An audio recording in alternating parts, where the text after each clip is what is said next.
বন্ধুরা নমস্কার, আপনারা কেমন আছেন? ভালো আছেন? আমরাও ভালো আছি। রান্না করতেছি, যে আগে দেখাইছি এই মাছ দিয়ে, কিছু মাছ আছিল ওই মাছ দিয়ে, আর এই যে কুমড়ি শাক বলে জলের কুমড়ি আলু দিয়ে রান্না করব এই মাছ দিয়ে। দেখেন কিভাবে রান্না করি। মাছটি মাখাই নিয়েছি, আর মাছটি দিব।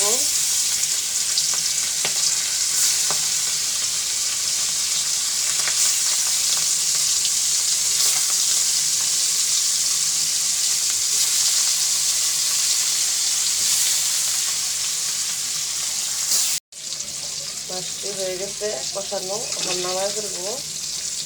তারপর তরকারিটা বসাইব। কুমড়ি শাক দিয়া জলের কুমড়ি দিয়ে, জলের মধ্যে লতা লতা উঠে বেয়ে বেয়ে যায় কালা।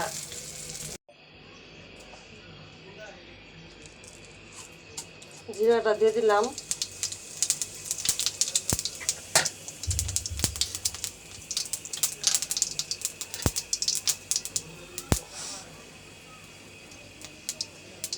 পেস্টটা দিলাম।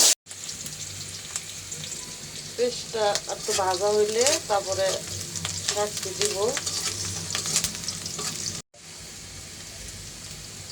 শাকটি দিয়ে ফেলবো।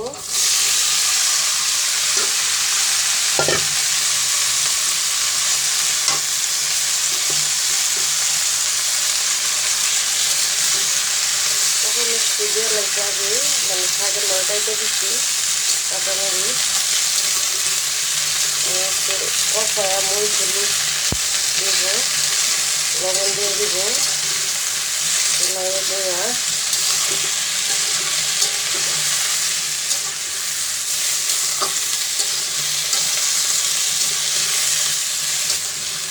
অনেকদিন পরে খাইতেছি, তরকারিটা রান্না করে খাবো। মন ভালো হয়, খাইছি অনেকদিন আগে। বলছি আজটা রান্না করি। মেয়ের স্কুলে নিয়ে গেছি, আজকে সঙ্গে নিয়েছি।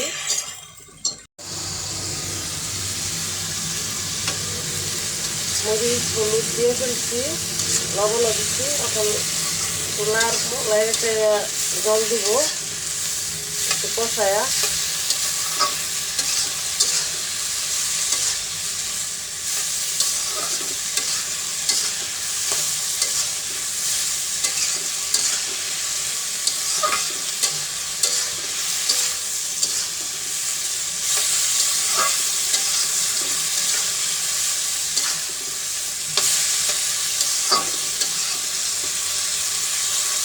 একটু পর জল দিব, একটু কষাই নেব। তরকারি কষানো হয়ে গেছে। একটা অল্প করে জল দিব, বেশি জল দিব না।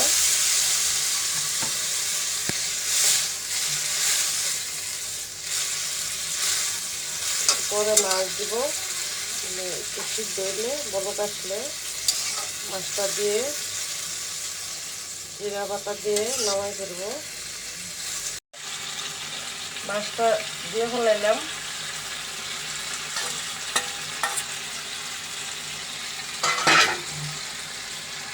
মাছটা দিয়ে একটু লাইটে যাওয়ার পরে জিরা বাটা দিব। জিরা বাটা দিয়া নামাই করে নামাই ফেলবো।